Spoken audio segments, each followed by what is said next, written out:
Hello, this is Sergeant Fithin with Moore County Crime Stoppers. We're here today with another Officer of the Month video. This month, for October, we have Trooper Clayton Blacksher with Texas Department of Public Safety. Congratulations, Trooper Blacksher. Oh, thank you very much. Yeah. I enjoy it.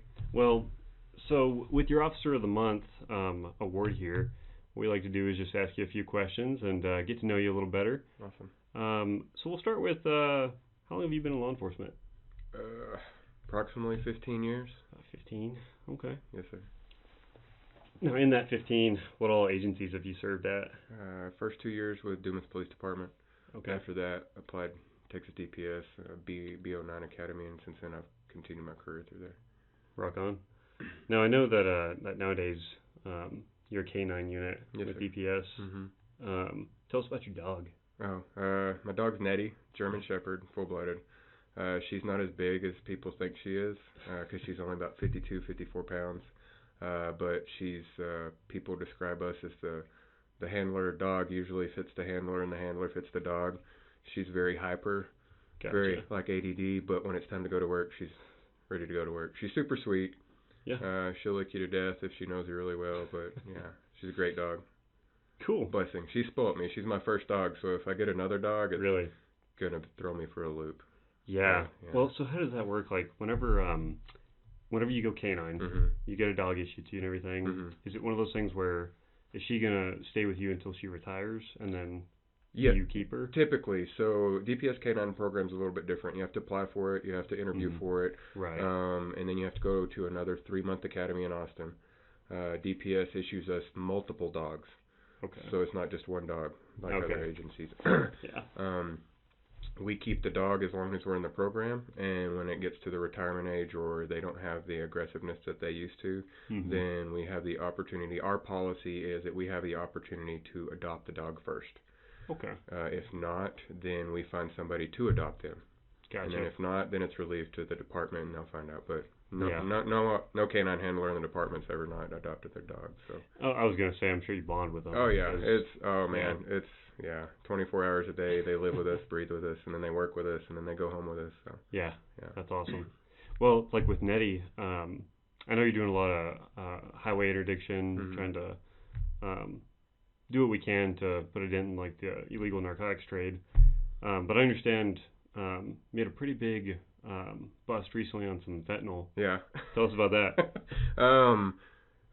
So K9 is specialized interdiction. So whether it be narcotics, human trafficking, money, weapons, but our dogs are narcotic certified.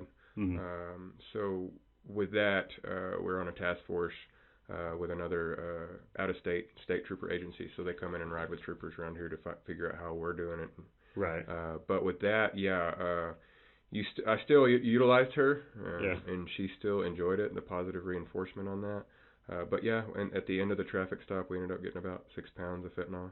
Wow. Moving across the country, which is very hard and very dangerous drug right now. So yeah.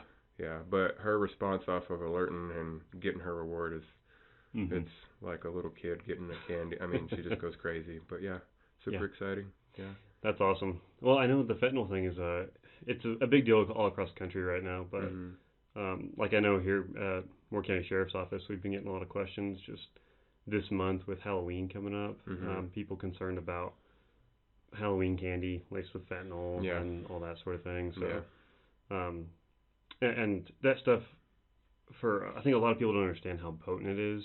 You can take like just a little bit of it, and it's an extremely effective like man-made painkiller essentially. And so to get 6 pounds of it. Yeah, it's originally used as a tranquilizer to tranquilize large animals such as elephants.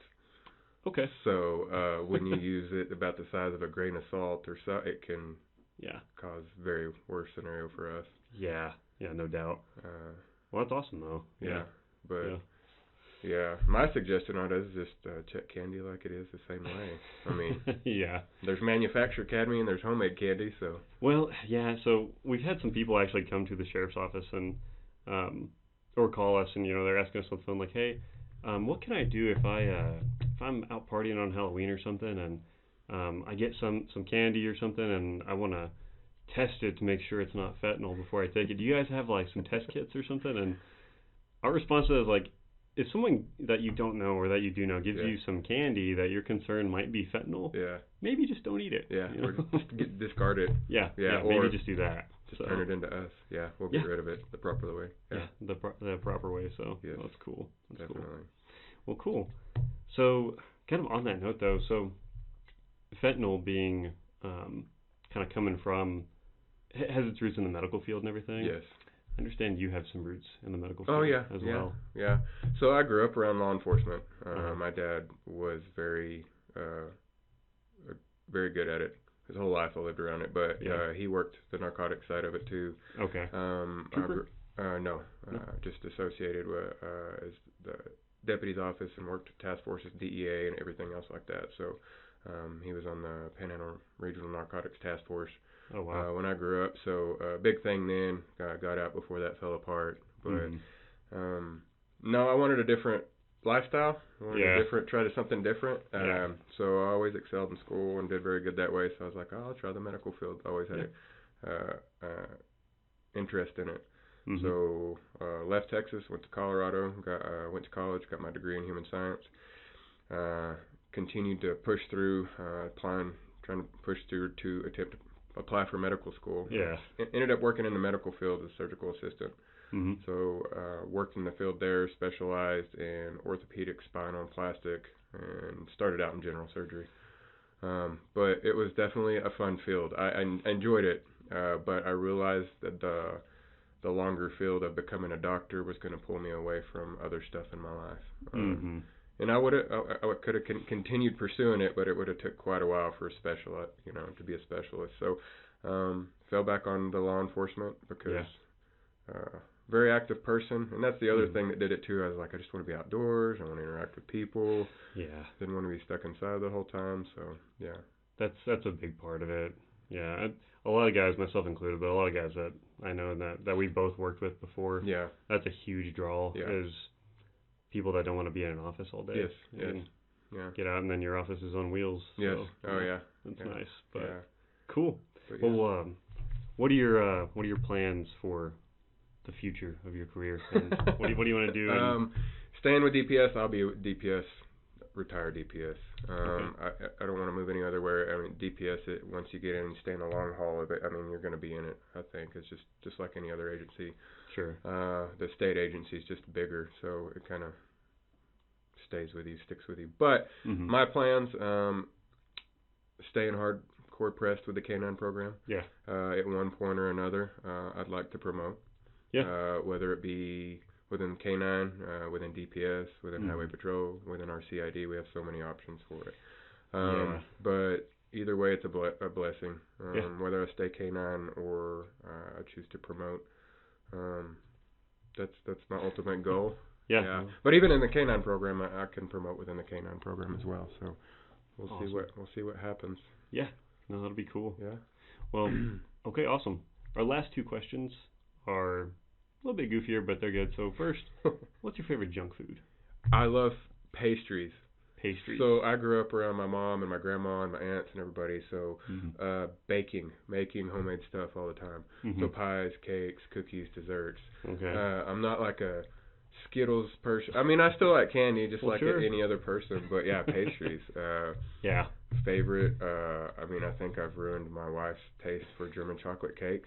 Oh. So. How do you ruin that? I don't. But it was her favorite, and then we ended up getting together.